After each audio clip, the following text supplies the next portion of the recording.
I started going to the laundromat on Sunday mornings because my apartment building's washer broke, and the landlord kept saying it would be fixed next week.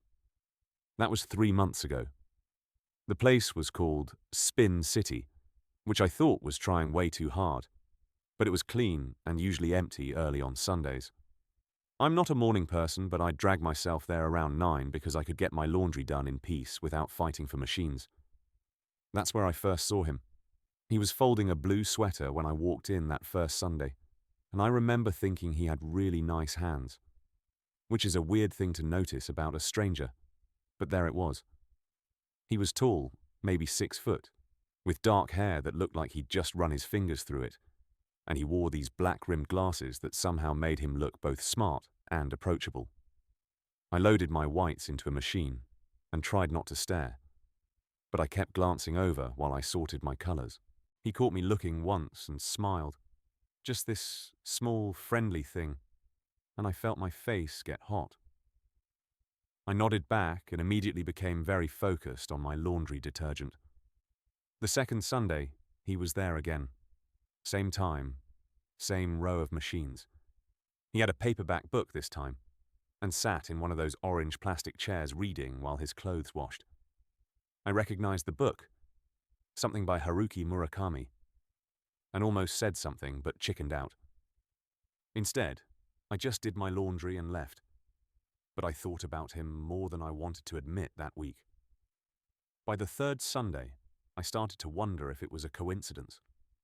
9 in the morning seemed like a specific time, and there he was again, right when I arrived. This time he was wearing a grey Henley that made his eyes look darker, and when I walked in, he looked up and smiled like he'd been waiting. My heart did this stupid flip thing that I hadn't felt since high school. I smiled back, and this time I didn't look away as quickly. I didn't look. I'm not someone who falls easily. I've had relationships, a couple serious ones, but they never quite worked out. For a long time I thought maybe I just wasn't doing it right, picking the wrong people or not trying hard enough. It took me until I was 26 to realize that maybe the problem was that I was looking in the wrong direction entirely. Coming out to myself was this quiet, private thing. I didn't make a big announcement or change everything about my life. I just finally let myself acknowledge what I'd been avoiding. But acknowledging it and actually doing something about it were two very different things. The fourth Sunday, I got there at 8:55, which I told myself was because I wanted to get an early start. He arrived at exactly 9:03. I'd been watching the door. He had a green canvas bag over his shoulder and wore a denim jacket even though it was warm outside. When he saw me, his whole face lit up, and he walked directly to the machine next to mine even though there were at least 10 others available. "Looks like we're on the same schedule," he said, and his voice was warm and a little rough, like he hadn't talked to anyone yet that morning. "Yeah, I guess so," I managed, trying to sound casual and probably failing. "I'm Oliver," he said, extending his hand. "Mason?" I replied, shaking it. His grip was firm and his hand was warm, and I held on maybe a second too long. We did our laundry in this comfortable near silence, occasionally commenting on things. He asked if I'd seen the new coffee shop that opened down the street. I mentioned that the dryers on the left worked better than the ones on the right. Small talk. Nothing deep. But it felt significant somehow. Every word felt like it mattered. The fifth Sunday, I woke up actually looking forward to laundry. I put on a shirt I liked, the dark blue one that my sister said brought out my eyes, and I got there at 8:50. I was nervous, which was ridiculous. It was just laundry. But when Oliver walked in at 9:03 again, right on schedule, and his eyes found mine immediately, and he smiled like that was exactly what he'd hoped to see, I felt something shift in my chest. "You're early," he said, walking over. "Couldn't sleep," I lied. I'd slept fine. I'd just been too excited to stay in bed. "Me neither," he said. And there was something in the way he said it that made me think maybe he wasn't lying either. That day, while our clothes washed, we actually talked. Real conversation. He told me he worked as a graphic designer from home, which explained the weekday flexible schedule. I told him about my job in marketing, how I'd been doing it for 3 years, and still wasn't sure if I liked it. He laughed at that. Said he felt the same way about most things in his life, still figuring it out as he went. What do you do when you're not working or doing laundry? I asked. Read, mostly. Go to museums sometimes. There's a really good photography exhibit at the Contemporary Art Museum right now, if you're into that sort of thing.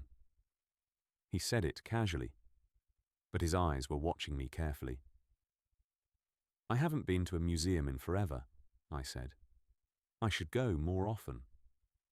You should, he said, and there was a pause where neither of us said anything, and I wondered if he was about to ask me to go with him, and I was trying to figure out what I'd say if he did. But then his dryer buzzed, and the moment passed.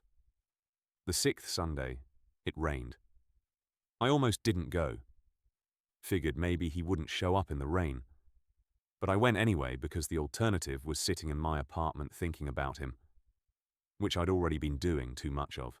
I got there at 9 and he wasn't there yet, and I felt this sinking disappointment that was completely out of proportion to the situation. But then at 9:03, right on time, he came through the door, hair damp and glasses spotted with rain, and he was grinning. I was worried you wouldn't come, he said, shaking water from his jacket. I was worried you wouldn't, I admitted before I could stop myself. He looked at me for a long moment, and something passed between us, some acknowledgement of what we were both doing here. I wouldn't miss it, he said quietly. We did our laundry and talked about everything. He told me about growing up in Portland, about his family, his 2 sisters who he called every week. I told him about my college years, about how I'd studied business because it seemed practical, but had wanted to study literature. He asked what my favorite book was and actually listened to my answer, asked follow-up questions, remembered details. When I mentioned I'd been thinking about the photography exhibit he'd mentioned, his face lit up. We should go together, he said. I mean, if you want.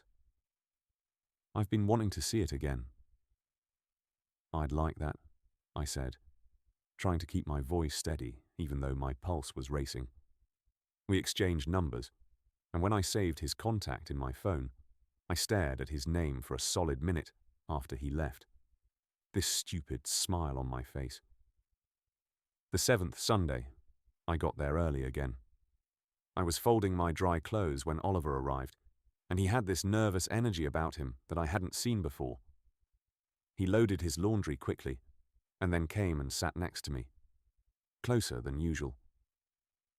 Mason, he said, and his voice had this serious quality that made me look up. Can I tell you something? Of course, I said, my heart suddenly pounding. He took a breath. I've been coming here at 9:03 every Sunday for 2 months. Since the first time I saw you here. I don't actually need to do laundry every single week. I have a washer and dryer in my apartment. I stared at him, processing this. You've been coming here just to see me? Yes, he said, meeting my eyes. I saw you that first day, and I thought you were beautiful. And then you kept coming back. And I kept hoping maybe you were coming back for the same reason I was. And maybe I'm completely wrong, and this is incredibly awkward, but I had to tell you because I can't keep pretending this is just about laundry. My mouth was dry. I could hear my own heartbeat. You have a washer and dryer in your apartment, I repeated stupidly. I do, he said. And I've been hauling a bag of clean clothes here every Sunday and running them through the machines for no reason, except that you're here. I started laughing. I couldn't help it. The absurdity of it, the sweetness of it, the fact that I'd been so nervous every week and he'd been planning this whole time. I got here at 8:50, I said. I've been getting here earlier and earlier because I wanted more time with you. I've been wearing my best shirts. I bought new laundry detergent because I thought the old one smelled bad. Now he was laughing too. I practiced what I was going to say to you in the mirror, he admitted. The first thing you said to me was, "Looks like we're on the same schedule," I reminded him. Yeah, I panicked and went with something safe, he said, grinning. Then his expression turned more serious. I really like you, Mason. I know we barely know each other, but I'd like to change that. Not just at the laundromat. Real dates, if that's something you'd want. I thought about all the Sundays, all the glances and small conversations, the way my whole week had started to revolve around these 2 hours. I thought about how I felt when he smiled at me, how I'd been so scared to want this, but couldn't stop myself from wanting it anyway. I'd want that, I said. I really would. Oliver's smile was worth every nervous Sunday, every moment of uncertainty. He reached out and took my hand, right there in the laundromat, and I let him. His thumb brushed across my knuckles and I felt it everywhere. So, he said, do you actually need to finish your laundry? Or can we go get breakfast and talk about how we're going to explain to people that we met doing laundry that neither of us needed to do? I looked at my half-folded clothes, then back at him. Breakfast sounds perfect. We went to a diner 3 blocks away, one of those places with cracked vinyl booths and coffee that's been sitting too long but somehow tastes exactly right. We sat across from each other and talked for 3 hours. He told me about the first time he realized he was gay in high school and how scared he'd been. I told him about my own slower realization, how it had taken me years to accept it. We talked about coming out, about family reactions, about the fear and relief of finally being honest. My parents were great about it, Oliver said. My sisters too. But it still took me a long time to actually date anyone. I kept waiting to feel ready and then realized I never would. I'd just have to do it scared. Is that what you were doing? I asked.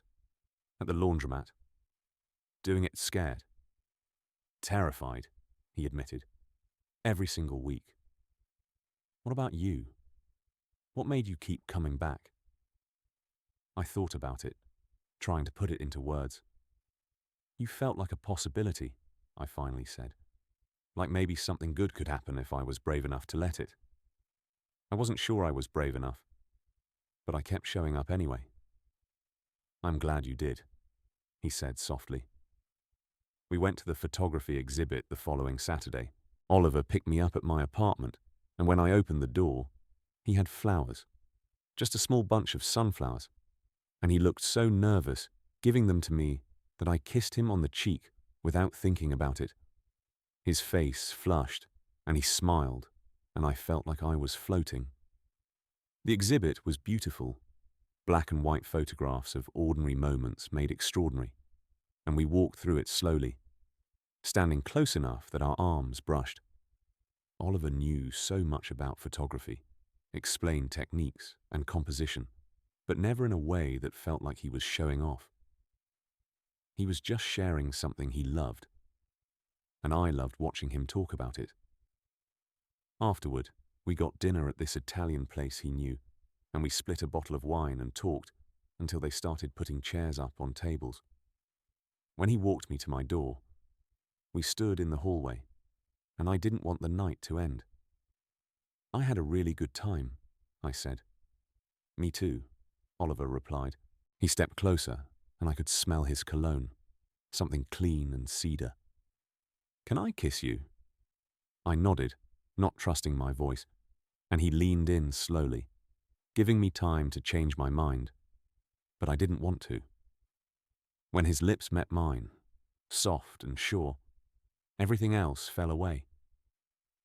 It was gentle at first, tentative, and then deeper, and I felt it in my whole body. When we finally pulled apart, we were both breathing hard. "I've wanted to do that since the first Sunday," he whispered. "You should have," I whispered back. "I was doing it scared, remember? Took me 7 weeks to work up the courage." I kissed him again, and this time I wasn't scared at all. We fell into a rhythm after that. Real dates, not just laundry.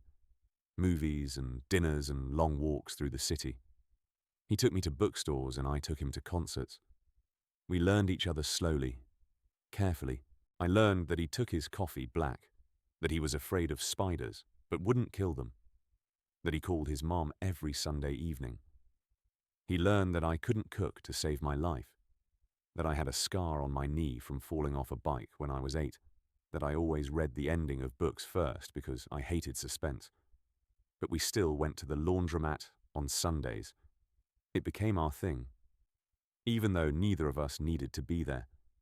We'd do our laundry, or pretend to, and sit in those orange plastic chairs and talk and laugh. And sometimes Oliver would kiss me when no one else was around. Quick and sweet. 3 months in, I was completely in love with him. I knew it one Tuesday night when he showed up at my apartment at 11, because I'd texted him that I'd had a bad day at work. He brought ice cream and didn't try to fix anything, just sat with me and listened. When he left, I stood in my doorway, watching him walk down the hall. And I thought, this is it. This is the person. I told him the following Sunday at the laundromat, because that's where everything started. We were sitting in our usual chairs, my clothes spinning in the dryer even though they'd been dry for 10 minutes. "Oliver," I said, and he looked up from his book. "I love you." His eyes widened, and for a second I panicked, thought maybe it was too soon.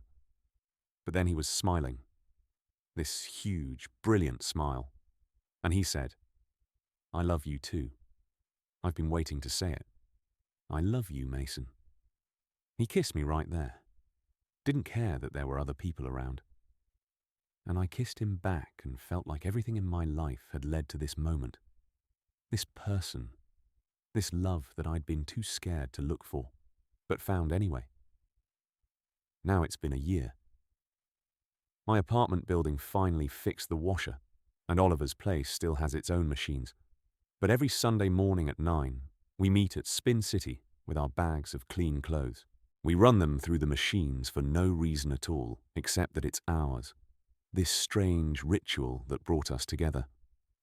We sit in the orange chairs and plan our week and talk about nothing and everything, and I fall in love with him more every single time.